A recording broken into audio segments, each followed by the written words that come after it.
خوشیاں صرف دولت والوں کو ہی نہیں ملتی اور غمی غریبوں کے حصے میں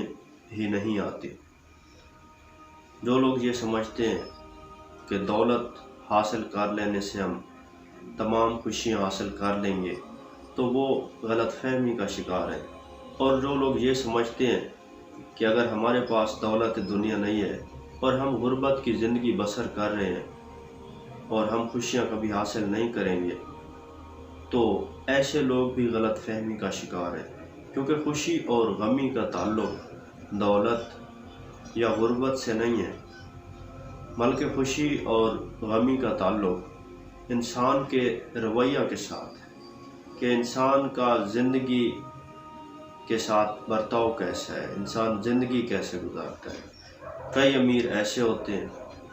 جو سکون سے محروم رہ جاتے ہیں، اور کئی غریب وہ ہیں جو امیروں سے بھی زیادہ خوشیاں حاصل کر لیتے ہیں۔ اللہ تعالیٰ نے جو رزق ہمیں دیا ہے، اگر ہم اس کا اچھا استعمال کریں تو ہم اپنی زندگی میں خوشیاں لا سکتے ہیں۔ دولت مند تو سکون میں نہیں رہ سکتا،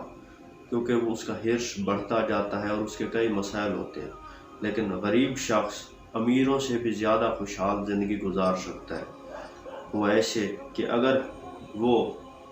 اللہ تعالیٰ کی دی ہوئی نعمتوں پر شکر ادا کرے اور چھوٹی چھوٹی خوشیاں حاصل کرے۔